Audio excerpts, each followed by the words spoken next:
أعوذ بالله من الشيطان الرجيم. بسم الله الرحمن الرحيم. ذلك الكتاب لا ريب فيه هدى للمتقين. صدق الله العظيم وصدق رسوله النبي الأمي الكريم. اللهم صل على سيدنا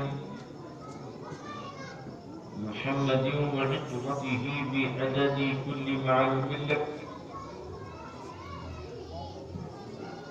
اللهم صل على سيدنا محمد عبدك ورسولك وعلى المؤمنين والمؤمنات والمسلمين والمسلمات.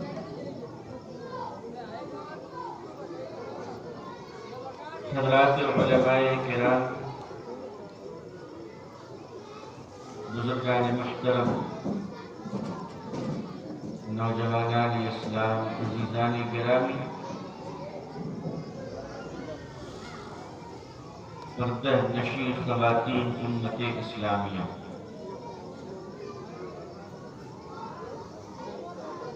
نبی کریم صلی اللہ علیہ وسلم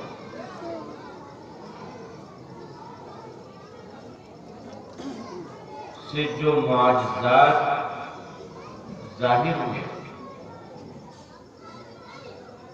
بہت سارے معجزے آپ صلی اللہ علیہ وسلم کی ذات اقدس سے وقوع پذیر ہوئے. مثلا آقا نبی کریم صلی اللہ علیہ وسلم نے چاند کی طرف اشارہ فرمایا تو چاند میں شگاف پڑ گئے، دھڑاڑ پڑ گئی. بعض کہتے ہیں کہ چاند دو حصوں میں الگ ہو گئے. ہمارے ہندوستان کے مدھیہ پردیش میں ایک اندور علاقہ ہے. اس اندور کے قریب ایک راجہ گزرے ہیں، راجہ بھوج. تاریخ کی کتابوں میں کہا جاتا ہے کہ انہوں نے شق القمر کا معجزہ ہندوستان میں بیٹھ کر دیکھا اور پھر انہوں نے سفر کیا اور یہ تاریخ کی باتیں ہیں کہ وہاں تک پہنچے اور وہ ایمان لائے. اگر تاریخ کی یہ باتیں صحیح ہیں تو وہ صحابی رسول بنے صلی اللہ علیہ وسلم. انبیاء علیہ السلام کی ذات سے معجزات کا ظاہر ہونا یہ اپنی جگہ پر مسلم ہے. حضرت موسیٰ علیہ السلام سے اللہ تبارک و تعالیٰ نے پوچھا کہ اے موسیٰ، آپ کے ہاتھ میں کیا ہے؟ انہوں نے فرمایا لاٹھی ہے. کہا ذرا چھوڑ کر تو دیکھیے. چھوڑا تو سانپ بن گیا، اور وہ بھی بڑا بھاری بھرکم سانپ بنا، اژدہا کی طرح یا اژدہا بن گیا. حضرت موسیٰ علیہ السلام کا بشری تقاضا جو تھا وہ یہ کہ سانپ کو دیکھ کر آپ کھینچ کے پیچھے کی طرف آئے. اللہ تعالیٰ نے فرمایا اطمینان اور تسلی دی. فرمایا میرے موسیٰ آپ گھبرائیں نہیں، آپ ہاتھ رکھیں. حضرت موسیٰ علیہ السلام نے ہاتھ رکھا تو وہ لاٹھی بن گئی. مشہور واقعہ ہے، لوگ واقف ہیں ان واقعات سے. تو انبیاء علیہ السلام کی ذات اقدس سے معجزات کا ظاہر ہونا، اس کی ایک بڑی لمبی تاریخی حقیقت موجود ہے. اولیاء کرام سے بھی وقتاً فوقتاً کرامتیں ظاہر ہوتی رہتی ہیں، لیکن وہ قصداً کرامت ظاہر نہیں ہوتی ہے. اور اولیاء کرام اپنے کرامت کی مارکیٹنگ بھی نہیں کیا کرتے. اسی لیے پورے اسلامی نصاب میں کہیں پر بھی آپ کو کوئی ایک کتاب یا ایک درس ایسا نہیں ملے گا جو کرامت سیکھنے اور سکھانے کی کتاب ہے، کہ جس میں یہ بتایا گیا کہ کرامت ایسے سیکھی جاتی ہے اور کرامت ایسے سکھائی جاتی ہے۔ اسلام چمتکار کو دیکھ کر نمسکار نہیں کرواتا، بلکہ اسلام مصطفیٰ کے کردار کو دیکھ کر اسلام کی تبلیغ کیا کرتا ہے صلی اللہ علیہ وسلم۔ نبی کریم صلی اللہ علیہ وسلم کے جو بڑے معجزے ہیں ان میں سب سے بڑا معجزہ قرآن کریم کا آپ کی ذات پر نزول ہونا۔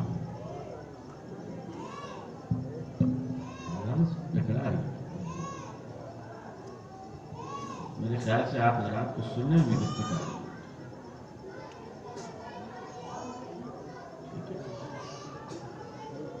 حضور صلی اللہ علیہ وسلم پر قرآن کریم کا نزول، قرآن پاک کا اترنا، یہ ایک بہت بڑا معجزہ ہے کہ اللہ تبارک و تعالی نے ایک ایسی کتاب آپ پر اتاری جو کتاب اللہ کی آخری کتاب ہے، اور جن پر اتاری گئی وہ اللہ کے آخری رسول ہیں۔ حالانکہ ایسا نہیں کہ یہی واحد کتاب ہے اللہ کی، اس سے پہلے بھی اللہ کی کتاب اتری ہے۔ حضرت موسیٰ علیہ السلام پر تورات، حضرت داؤد علیہ السلام پر زبور، حضرت عیسیٰ علیہ السلام پر انجیل، اور دیگر انبیاء علیہ السلام پر صحیفے کا نزول ہونا، وہ تمام کتابیں بھی اللہ کی ہیں۔ اور جس طرح قرآن کریم پر ہمارا ایمان ہے، اللہ کے دیگر کتابوں پر بھی یہ ایمان ہے کہ وہ کتابیں بھی اللہ کی ہیں، لیکن اس کی تلاوت منسوخ ہے، کیونکہ اس میں تحریفات کر دی گئی، ترمیم کر دیے گئے، اپنی مرضیات کی باتیں شامل کر دی گئی، اس لیے کہ اللہ تبارک و تعالیٰ نے ان کتابوں کی حفاظت کا کوئی تیقن نہیں دیا تھا۔ لیکن قرآن کریم کے متعلق اللہ تعالیٰ نے صاف فرما دیا کہ یہ کتاب میری ہے، تو اس کی حفاظت میں کسی علماء کی جماعت سے نہیں، صوفیہ کی جماعت سے نہیں، دانشوروں کی جماعت سے نہیں، فلسفیوں کی جماعت سے نہیں، یہ کتاب میری ہے، کلام میرا ہے، اس کی حفاظت میں خود کروں۔ یہ خود اپنے آپ میں اتنی بڑی چیلنج ہے رہتی دنیا کے لیے کہ اس کتاب کی حفاظت اللہ تبارک و تعالیٰ خود کریں گے۔ اس چیلنج کے بعد سینکڑوں بار تاریخ میں کوشش کی گئی کہ قرآن کریم کے اندر تحریفات کی جائے، ترمیم کی جائے، چھیڑ چھاڑ کی جائے، تبدیلی کی جائے، آیتوں کو بدل دیا جائے، ترجموں میں اور تفسیر میں لوگوں نے اپنا ہاتھ تو صاف کیا ہے، لیکن اللہ کے کلام میں آج تک کسی کی جرأت نہیں ہوئی کہ کوئی کامیاب ہو سکے۔ ایک زیر و زبر کے برابر کامیابی نہیں، بلکہ امام حرم قرآن کو جتنا صحیح پڑھتا ہے، ایک بنگلہ دیش کے دیہات کے مسجد میں امام جو نماز پڑھا رہا وہ بھی قرآن کو اسی طرح سے ہی پڑھتا ہے۔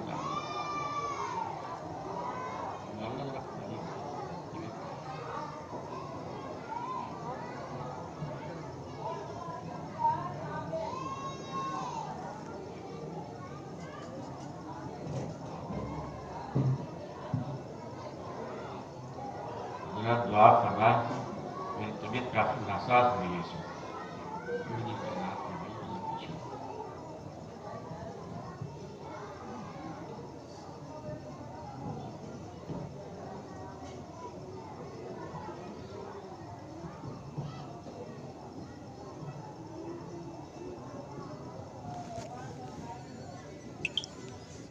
آپ حضرات نے دعائیں کی ہیں اور وہ دعائیں رنگ لائیں گی اور لا رہی ہیں انشاءاللہ۔ عزیزان ملت، اللہ تبارک و تعالیٰ نے قرآن کریم کو اپنے پیارے حبیب صلی اللہ علیہ وسلم پر نازل فرما کر یہ کہہ دیا کہ اس کی حفاظت میں کروں گا، اور پوری دنیا میں قرآن نے اپنی حقانیت کو تسلیم کروایا، اور قرآن دنیا کی واحد ایسی کتاب ہے جس کے متعلق دشمنوں کو بھی یہ احساس ہے کہ یہ اللہ تعالیٰ کی محفوظ ترین کتاب ہے۔ لیکن ایسا نہیں ہے کہ شیطانوں نے اور بدماشوں نے کوششیں نہ کی۔ ہر دور میں کوشش ہوئی ہے کہ اس کے زیر و زبر میں تبدیلی پیدا کر دی جائے۔ کینیڈا چرچ میں امریکہ کے قریب میں ایک ملک ہے، اس کا پڑوسی ملک کینیڈا، وہاں کے بہت بڑے چرچ کے پریسٹ جو بعد میں اللہ نے ہدایت دی وہ ایمان لیا، ان سے پوچھا گیا کہ آپ کے ایمان لانے کا سبب کیا ہے؟ تو انہوں نے عجیب بات بتائی۔ انہوں نے کہا کہ قرآن کریم میں ایک سورہ ہے، سورہ لہب، تبت یدا ابی لہب، کہ یہ وہ سورہ ہے جو میرے ہدایت کا ذریعہ بنا، اور یہ سورہ میرے ایمان لانے کی وجہ بنا۔ کہا کہ اس صورت میں ایسی کون سی بات تھی جو آپ کے لیے ذریعہ ہدایت ہو گئی؟ تو اس چرچ کے اس فادر نے بتایا اور عجیب باتیں انہوں نے بتائی۔ انہوں نے کہا یہ سورہ آپ نے بھی پڑھی ہے، ہم نے بھی پڑھی ہے، اور ہم لوگ بار بار نمازوں میں بھی اس سورت کی تلاوت کرتے ہیں۔ اس چرچ کے فادر نے کہا کہ لوگوں، یہ سورت نے میری زندگی میں انقلاب برپا کیا، اور وہ انقلاب یہ رہا کہ جب یہ سورہ نازل ہوئی تو ابو لہب زندہ تھا، اور یہ سورہ مکی ہے، ابو لہب بھی مکے میں تھا، اور یہ سورہ بھی مکے میں نازل ہوئی۔ اور اس سورت کے اندر اللہ تعالیٰ نے جس طرح ابو لہب کو للکارا ہے اور جس طرح اسے راندہ درگاہ کیا ہے، اس کے جہنمی اور برداشت ہونے کو اور ملعون اور منحوس ہونے کا اعلان کیا ہے، اس کی بیوی کو للکارا ہے۔ اس سورت میں یہ طے کر دیا گیا کہ ابو لہب مسلمان نہیں ہو سکتا، ابو لہب کے مقدر میں ایمان نہیں ہے، اور قرآن اللہ کی سچی کتاب ہے، اور کتاب ابو لہب اور بھی جانتا ہے۔ ابو لہب زندہ تھا اور ابو لہب تک یہ سورت پہنچی، اور اس سورت میں یہ اعلان کیا گیا کہ ابو لہب یہ ملعون ہے، اور اس ملعون کے مقدر میں کوئی ہدایت نہیں ہے۔ تو وہ فادر کہتا ہے اگر وہ ابو لہب قرآن کریم کو نعوذ باللہ جھوٹا قرار دینے کے لیے، کیونکہ اس سورت کے نازل ہونے کے بعد ابو لہب 10 سال تک زندہ رہا، کہ ان 10 سالوں میں ابو لہب نعوذ باللہ اگر اس قرآن کو جھوٹ ثابت کرنے کے لیے اگر مصنوعی طور پر بھی کلمہ پڑھ لیتا تو اس سورہ کا مسلمان کیا کرتے، اس قرآن کا مسلمان کیا کرتے؟ لیکن بے شک ہدایت اللہ کے اختیار میں ہے۔ ابو لہب کے مقدر میں مہر لگا دی گئی تھی گمراہی کی، ابو لہب زندہ رہا، سورہ لہب لوگ پڑھتے رہے، مگر اس مردود کو توفیق نہیں ہوئی اور ایمان اس کے مقدر میں نہ تھا۔ جس سورہ میں ابو لہب کی مردودیت کا اعلان کیا گیا، وہی سورہ میرے لیے ہدایت کا باعث ذریعہ بن گیا۔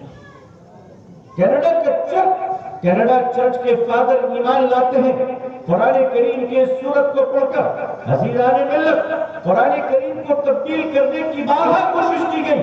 یہ کوئی نیا واقعہ نہیں ہے کہ آج آپ کے لکھنؤ کے دیوانہ بدنام زمانہ قرآن کریم کے خلاف رکھتا ہے اور معزز سپریم کورٹ کا دروازہ کھٹکھٹاتا ہے۔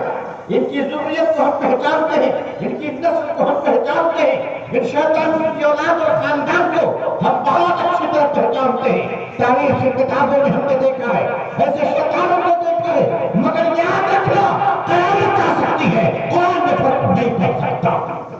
تمہیں جو کرنا ہے کر لو۔ تم 26 آیتوں کی بات کر رہے ہو، میاں 26 آیتیں نہیں، تم جیسے خبیثوں کا ستیہ ناش کا وقت آ گیا ہے۔ آیتیں اپنی جگہ محفوظ رہے گی انشاءاللہ، سپڑا تو تمہارا صاف ہوگا۔ قرآن کریم میں تبدیلی کی کوشش، خلق قرآنی کا فتنہ اٹھا۔ علماء جانتے ہیں کہ خلق قرآنی کا فتنہ کیا تھا؟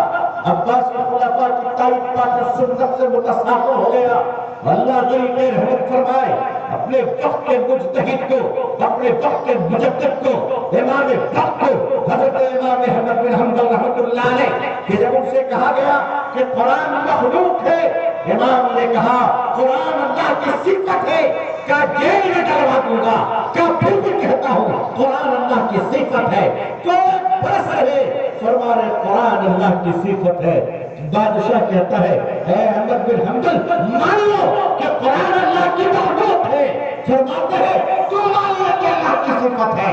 احمد بن حنبل کی زندگی قرآن کی عظمت سے زیادہ پیاری نہیں ہے، موت کو گلے لگا لوں گا مگر تقدس قرآن کا سودا نہیں کروں گا۔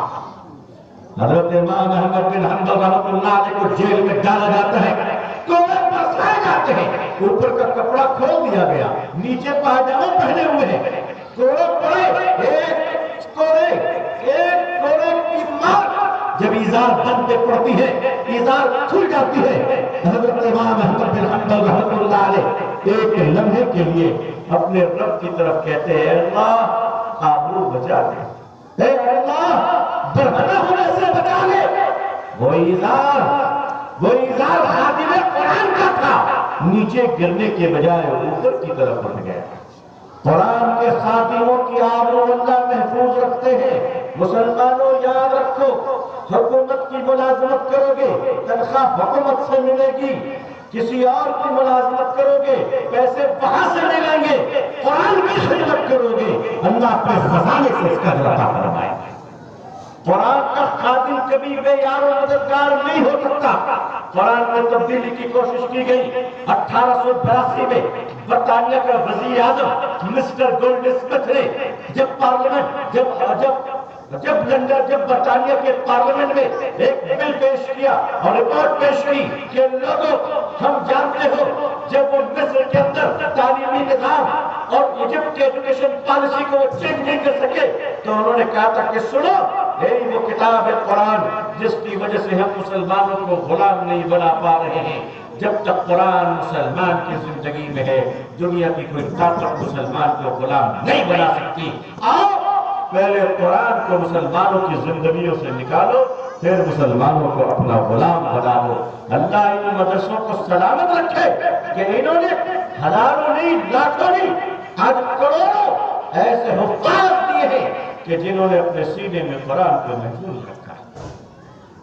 جیسے ہندوستان میں جب کلکتے سے ایسٹ انڈیا کمپنی داخل ہوئی تو انہوں نے جو عربی اور اردو کے ماہر افسران ہندوستان آئے انہوں نے پلان کیا کہ قرآن کو ہندوستان سے کیسے مٹایا جائے، تو انہوں نے پریس سے، مطبع خانوں سے، پرنٹنگ پریسوں سے جتنے نئے چھپنے والے قرآن تھے سب کو وہ سیز کرتے گئے۔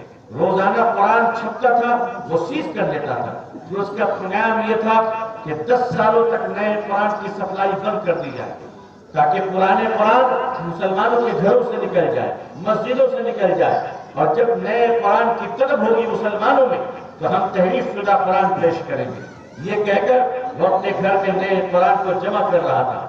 اس انگریز افسر کے یہاں ایک مسلمان ملازم تھا، اس نے دیکھا ہمارا افسر بڑا دیانو ہے، بڑا اللہ والا ہے، بڑا خادم قرآن ہے، لاکھوں قرآن اس کے گھر میں ہے، تو دل میں بات آئی اور فرد محبت سے پوچھ لیا کہ حضور آپ تو بڑے اچھے ہیں، بلا وجہ ہمارے علماء کہتے ہیں کہ انگریز اسلام کے دشمن ہیں، آپ تو اتنا قرآن منگوا رہے ہیں، یہ بتائیے کہ قرآن کہاں بھیج رہے ہیں؟ تو انگریز نے کہا میاں تم بہت سیدھے مسلمان ہو، ہم قرآن کی تبلیغ و اشاعت کے لیے قرآن نہیں منگوا رہے بلکہ قرآن کو مٹانے کے لیے قرآن کو جمع کر رہے ہیں۔ اس مسلمان ملازم نے سنتے ہی کہا کہ حضور پھر بہتر ہے کہ یہ کام آپ بند کر دیں، آپ اس میں کامیاب نہیں ہوں گے۔ کہا کیوں؟ کہا آپ نہیں ہوں گے؟ کہا تمہارے پاس دلیل ہے؟ کہا ہے۔ کہا پیش کرو؟ کہا کل صبح پیش کرو۔ دوسرے دن صبح وہ بیچارہ ملازم اپنے گھر سے اپنے چھوٹے بیٹے کو ساتھ میں لے کر آیا۔ وہ بیٹا نہیں تھا، چھوٹا تھا مگر حافظ قرآن، وہ اپنے ساتھ لے کر آیا۔ انگریز افسر قرآن پڑھنا جانتے تھے، انہوں نے کہا قرآن کھولیے، انہوں نے کھولا، کہا بیٹا پڑھو، اس نے پڑھنا شروع کیا، اب یہ پڑھ رہا ہے تو رک ہی نہیں رہا ہے، انگریز نے پوچھا بھائی کیا مانتا ہے؟ کہا کہ میاں تم قرآن کو کاغذوں سے مٹاؤ گے، اس سینے کا کیا کرو گے جس میں اللہ نے قرآن کو محفوظ رکھا؟ تو انگریز نے کہا ہم ایسے بچوں کو اٹھا لیں گے، کتنے ہیں شہر میں؟ کیا آپ شہر کی بات کر رہے ہیں؟ ارے دنیا میں جہاں جہاں ہوا چلتی ہے وہاں وہاں حافظ قرآن بستے ہیں۔ آپ کہاں سے اٹھاؤ گے حفاظ کو؟ کہاں سے اٹھاؤ گے؟ اسی دنیا میں جب مارکسزم کا انقلاب آیا، کمیونزم کا انقلاب آیا، لیڈر کارل مارکس، اسٹالن، جہاز کپلر، ڈیٹائٹ رہے، سربسیکوف، بڑے کمیونسٹوں کے بابا اور ملحد اور ارتداد کے موجد اور بڑے بڑے خدا بیزار لوگ جب دنیا میں آئے اور سوویت یونین بنایا تو وہ ماسکو دارالسلطنت میں لینن نے مسجدوں کو آگ لگا دی، مدرسوں کو منہدم کر دیا، علماء کو پھانسی پہ چڑھائے اور کہا اگر کسی کے گھر میں قرآن کا نسخہ مل گیا، جائے نماز مل گیا، تسبیح مل گئی تو اسے پھانسی کی سزا دی جائے گی، جیل کی سلاخوں میں ڈال دیا جائے گا۔ اللہ اکبر! جو اس زمانے میں حافظ قرآن تھے انہوں نے سبزی کی دکان کھول لی، درزی کی دکان کھول لی اور کہا کہ مسلمانوں اپنے بچوں کو بھیجو، میری دکان میں سبزی بیچیں گے۔ لیکن سبزی بیچنا تو بہانہ تھا، اصل میں تو قرآن کو یاد کرانا تھا۔ جب سوویت یونین کا انقلاب ٹوٹ گیا، لینن کے مجسمے کو پاؤں تلے رون دیا گیا، ان کے سرخ انقلاب کو ختم کر دیا گیا، تو ہزاروں حفاظ درختوں کے سرنگ سے نکلے، ہزاروں حفاظ گھروں سے نکلے جو کتابوں کو دیکھ کر تو پڑھنا نہیں جانتے تھے مگر قرآن میں حافظ، سینے میں حافظ قرآن۔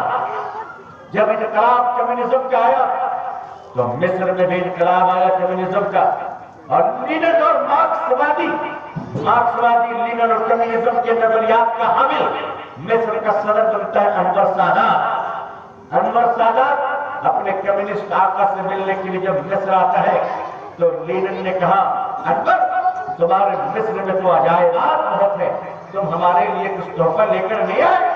انور سادات تھا تو کمیونسٹ مگر مسلم ماں کا بیٹا تھا، مسلم باپ کا بیٹا تھا، رگوں میں مسلمان کا خون دوڑ رہا تھا۔ بدنصیب جیسا بھی رہا ہو بچپن میں تو قرآن پڑھا۔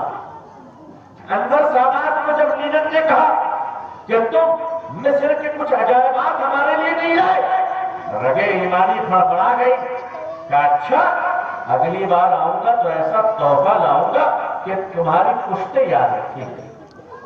اور انور سادات اگلی بار جب آنے لگے مصر تو انہوں نے پریسیڈنشیل ڈیلیگیشن صدارتی وفد جب تیار کیے تو انہوں نے اپنے وفد میں جس آدمی کو شامل کیا وہ قرآن کا قاری مشہور قاری عبدالباسط رحمۃ اللہ علیہ۔ یہ قاری عبدالباسط کو اللہ غریب کے رحمت فرمائے، قرآن کو دنیا میں متعارف کرایا شخص، جس طرح حرمین کے امام صاحبان نے قرآن کے پڑھنے کے لہجے کو متعارف کرایا، اور بھی ہمارے یہاں اچھے قاری الحمدللہ، مگر متعارف کرانا دنیا میں، معروف کرانا ان بزرگوں سے اللہ نے بڑا کام کیا۔ جو قاری عبدالباسط رحمۃ اللہ علیہ کو انور سادات اپنے ساتھ لے کر مصر آئے اور لینن کے ساتھ جو راؤنڈ ٹیبل میٹنگ تھی اس میں اپنے پہلو میں بٹھایا، میٹنگ شروع ہوئی۔ دوران میٹنگ لینن نے کہا انور سادات میرے لیے کچھ گفٹ لائے؟ کہاں ہے کہاں ہے؟ بس اتنا کہنا تھا کہ انور سادات نے داہنی طرف دیکھا اور قاری عبدالباسط کے سامنے مائک کی، اسے آؤٹ کیا اور کہا قاری صاحب پڑھیے۔ قاری عبدالباسط رحمۃ اللہ علیہ 7 سالہ دارالعلوم کے اجلاس میں تشریف لائے اور اس واقعہ کو انہوں نے خود بنفس نفیس ہمارے اکابرین سے بیان کیا۔ انہوں نے کہا انور سادات نے مجھ سے کہا پڑھیے، بس اتنا کہنا تھا، مجھے نہیں معلوم کہ میں کہاں سے پڑھ رہا تھا، بس میں نے قرآن پڑھنا شروع کیا، میں پڑھتا گیا، لینن روتا گیا۔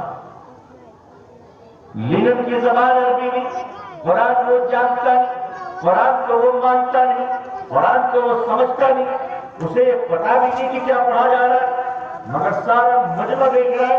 قاری عبدالباسط رحمۃ اللہ علیہ قرآن کی تلاوت کر رہے ہیں، لینن کے آنکھوں سے آنسو گرے، وہ رو رہا ہے۔ انور سادات کبھی ادھر دیکھتا ہے کبھی ادھر دیکھتا ہے، لیڈر کے ساتھ ساتھ مجمع میں دسیع و افسران رو رہے ہیں، فوج کے کمانڈر رو رہے ہیں۔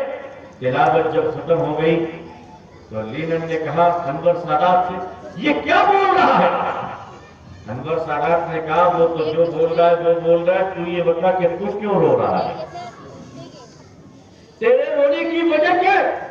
تو اس میں انہوں نے کہا مجھے نہیں معلوم میں کیوں رو رہا تھا، یہ شخص جو کچھ بول رہا تھا وہ میرے دل پہ اثر کر رہا تھا، دل سے جو بات نکلتی ہے اثر رکھتی ہے، پر نہیں طاقت پرواز مگر رکھتی ہے، یہ کلام اللہ کا ہے، یہ دل پہ اثر کرتا ہے، مانو یا نہ مانو مگر یہ اپنا اثر چھوڑ جاتا ہے، یہ اللہ کا کلام ہے۔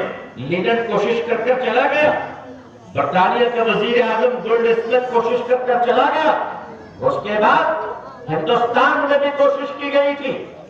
1985 میں حیدرآباد کا ایک شخص کا رہنے والا، اس کا نام تھا چاند مال چوپڑا، اس کا بھی ایک بار کھوپڑا خراب ہو گیا۔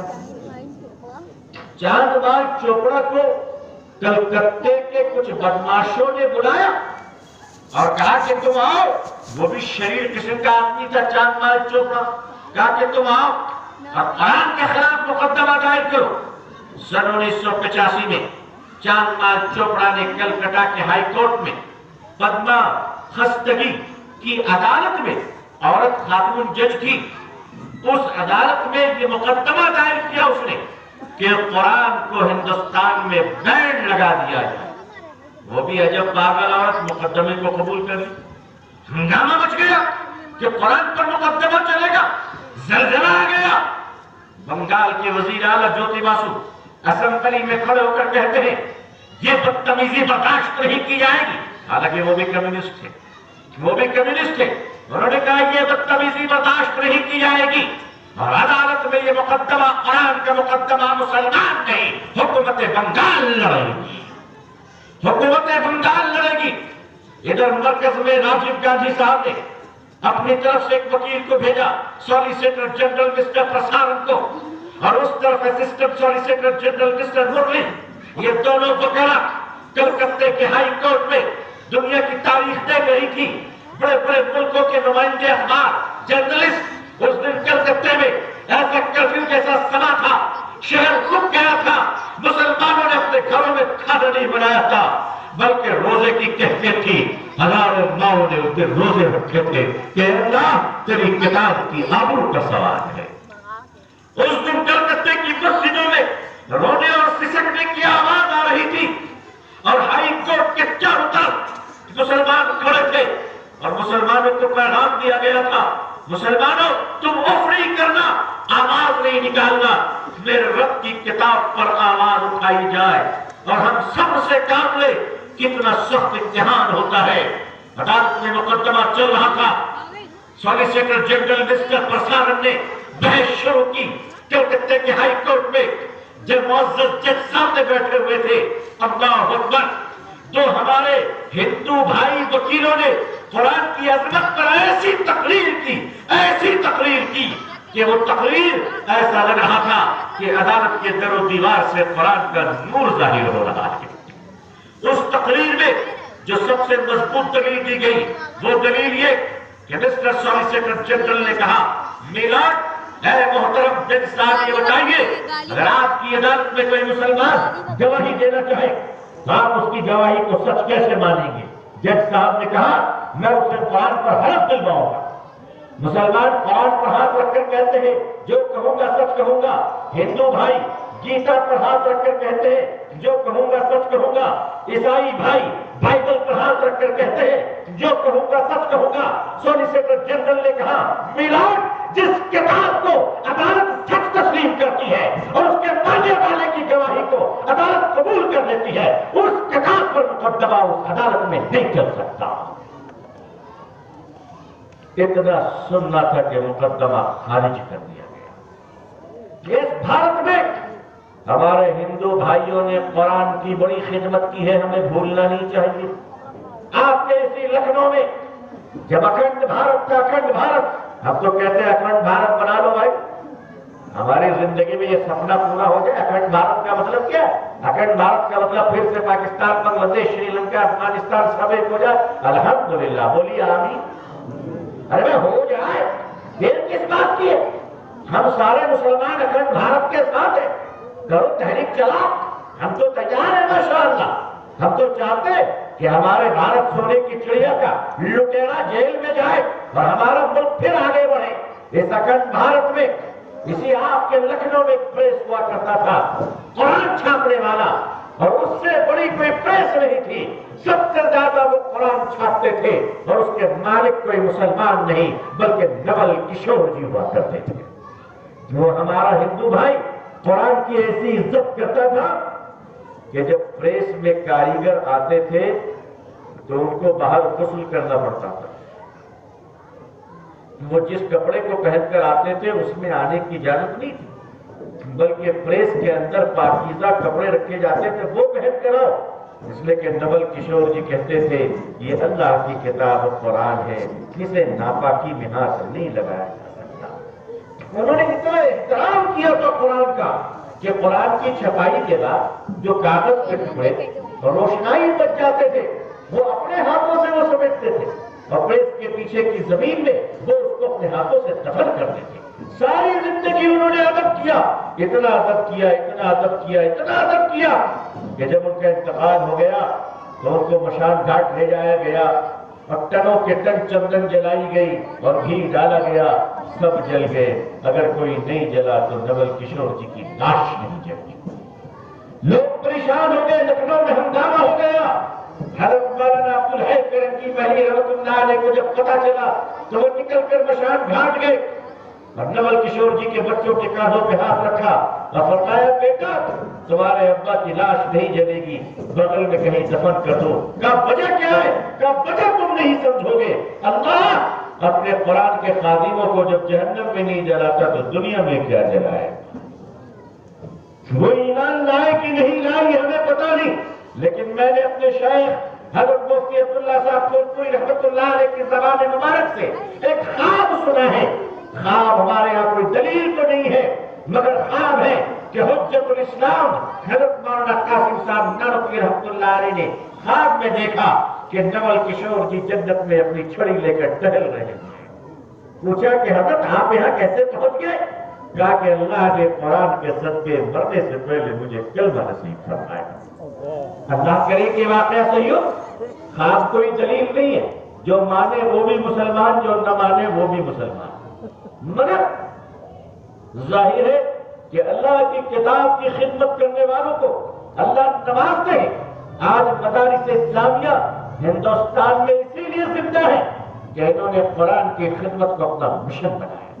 اللہ تعالیٰ یاد رکھیے، اگر آپ اور ہم اس مشن کے ساتھ ہو جائیں گے، اللہ تعالیٰ قرآن کے ادب کرنے والوں کو نوازتے ہیں، ایسا نوازتے ہیں کہ حضرت بشر حافی ایک بزرگ گزرے ہیں، حافی تو بعد میں نام پڑا، اصل نام تو بشر تھا۔ وہ کون تھے؟ وہ بشر جو بابا کے شہزادے تھے، لاڈلے تھے، بڑے پیسے والے تھے، شراب کے ایسے عادی کہ میں خانے میں زندگی گزرتی تھی، کھانا کھانے کے باہر نہیں آتے تھے، شراب کے نشے میں دھت رہتے تھے، کبھی نشہ ٹوٹتا تھا تو باہر آتے تھے۔ ایک بار کئی دنوں کے بعد میں خانے سے باہر آئے تو کیا دیکھتے ہیں؟ نشے میں سے گرے تو جیسے گرے تو دیکھتے کہ کاغذ کا ٹکڑا ہے، اس پر قرآن لکھا ہے۔ چیخ ماری، اے اللہ تیرا کلام اس طرح پڑا۔ بشر نے اس کلام کو اٹھایا اور کہا میرے مولا یہ کلام تیرا ہے، میں کہاں رکھوں؟ پہاڑ کی چوٹی پر بشر چڑھ گئے اور وہاں گفے میں سوراخ میں اس کو رکھا اور کہا میرے رب تیرے آیت کی بے حرمتی نہ ہو۔ تھا تو نشے میں، لیکن قرآن کی یہ خدمت، یہ ادا اللہ کو اتنی پسند آئی کہ بشر لوٹ کر جب شراب کھانے آئے ہیں تو اللہ نے اپنے کسی محبوب بندے کو بشارت دی کہ جاؤ اور بشر سے کہہ دو کہ میں نے اپنا اسے دوست بنا لیا ہے اور اپنی دوستی کا ہاتھ بڑھایا ہے، کہہ دو بشر سے کہ میری طرف آ جائے۔ وہ بزرگ ڈھونڈتے ڈھونڈتے شراب کھانے آئے، آواز دی اے بشر تجھے اللہ نے پکارا ہے، بس اتنا کہنا تھا کہ اللہ نے پکارا ہے۔ نشے میں دوڑ گئے، ننگے پاؤں تھے، ننگے پاؤں دوڑ گئے، ساری زندگی ننگے پاؤں رہے، اسی لیے حافظ لقب پڑ گیا۔ ایسے اللہ کے ولی بنے، ایسے اللہ کے ولی بنے، زندگی بھر چپل نہیں پہنی۔ فرمایا کہ جس وقت اللہ نے مجھے اپنی محبت کا اعلان فرمایا اس وقت میرے پاؤں میں چپل نہیں تھے، ساری زندگی چپل نہیں پہنوں گا۔ گھر سے جس راستے مسجد جاتے تھے اس راستے میں جانور آپ کے احترام میں دید نہیں کرتا تھا، اس راستے میں جانور گندگی اور غلاظت نہیں کرتا تھا۔ بشر حافظ جب ننگے پاؤں رہتے تھے، ایک بار اچانک ایک بڑھیا کی نگاہ پڑی کہ راستے میں گھوڑے نے لید کر دی۔ بڑھیا کہتی ہے انا للہ و انا الیہ راجعون، لگتا ہے بشر کا انتقال ہو گیا، اور واقعی انتقال ہو چکا تھا۔ عزیزان مکرم، قرآن کی حفاظت کرنے والا، قرآن کی خدمت کرنے والا، قرآن کے مشن کو آگے بڑھانے والا، قرآن سے محبت کرنے والا، قرآن کے خادموں کو محبت کی نظر سے دیکھنے والا، قرآن کے کام کرنے والوں سے پیار کرنے والا انشاءاللہ کبھی ضائع نہیں ہوگا۔ اگر کپڑے کے ٹکڑے جزدان کی عزت صرف اس وجہ سے ہو سکتی ہے کہ وہ قرآن کا جزدان ہے، اگر کاغذ کے ٹکڑے کی عزت صرف اس لیے ہو سکتی ہے کہ اس پر قرآن لکھا ہے، تو ایک مسلمان کی عزت کیوں نہیں ہو سکتی کہ اس کے سینے میں قرآن محفوظ ہے؟ عزیزان ملت، اللہ نے قرآن کی حفاظت کا وعدہ کیا تو قرآن کے ساتھ جو جڑ جائے اس کی بھی حفاظت ہے۔ اللہ تبارک و تعالی قرآن کی عظمت ہمیں عطا فرمائے۔ آج ہمارے ملک میں ایک بدنام زمانہ نے سپریم کورٹ میں ایک مقدمہ دائر کیا ہے کہ 26 آیتوں کو نکالا جائے قرآن کریم سے۔ سپریم کورٹ معزز عدالت ہے ہندوستان کی، ہم اس کی عزت کرتے ہیں، ہمیں بھی پارٹی بنایا گیا ہے، 60 لوگوں کو پارٹی بنایا گیا، لیکن ہم عدالت سے صاف صاف کہنا چاہتے ہیں اور پورے احترام سے کہنا چاہتے ہیں اور پورے مریادہ میں رہ کر کہنا چاہتے ہیں اور پورے سمان کے ساتھ کہنا چاہتے ہیں کہ میراث عدالت قرآن کریم پر سنوائی یہ آپ کے اختیار کی چیز نہیں ہے، یہ آپ کے اختیار کی چیز نہیں ہے۔ قرآن اللہ کی کتاب ہے، کوئی مخلوق کے یہاں اس پر مقدمہ نہیں کر سکتا۔ لہذا ہم عدالت سے گزارش کریں گے کہ عدالت، معزز عدالت، آنریبل سپریم کورٹ، اس کیس کو ڈسمس کیجیے اور عدالت کا ٹائم خراب کرنے کے جرم میں کیس کرنے والے پر بھاری جرمانہ عائد کیجیے، تاکہ اس دیش میں قرآن کریم، رامائن، مہابھارت، گیتا، رگ وید، شام وید، یجروید، اتھروید اور دھارمک گرنتھوں پر کوئی برا بھلا کہنے والا نہیں ہو، بلکہ مسلمان بھی دوسروں کے دھرم کا سمان کرے اور دوسرے بھی ہمارے دھرموں کا سمان کرے۔ اللہ تبارک و تعالی سے دعا ہے اور آپ سے گزارش ہے کہ آئیے ہم سب اب تھوڑا تھوڑا قرآن کریم کو سمجھ کر پڑھنے کی کوشش کریں۔ اللہ تعالیٰ پوری دنیا میں ہم سب کو اسلام کی عزت دیکھنا نصیب فرمائے۔ اللہ تعالیٰ اقوام عالم اور اہل ہندوستان کے دلوں میں اسلام کے لیے اور مسلمانوں کے لیے جذبہ محبت و احترام پیدا فرما دے۔ اللہ ہمارے بھارت میں امن و شانتی عطا فرمائے۔ اللہ بھارت میں رہنے والے مسلمان بھائی اور ہندو بھائی اور سارے ذات اور فرقوں کے بیچ انسانیت کی بنیاد پر بھائی چارگی اور اخلاق و محبت عطا فرمائے۔ اللہ ہمیں اور آپ کو اور پوری امت مسلمہ کو صحت، عافیت، سلامتی، تندرستی کے ساتھ، خوشحالی کے ساتھ اسلام کے زندگی، ایمان پر خاتمہ نصیب فرمائے۔ آمین یا رب العالمین۔ آخر دعوانا الحمدللہ رب العالمین، والسلام علیکم ورحمۃ اللہ وبرکاتہ۔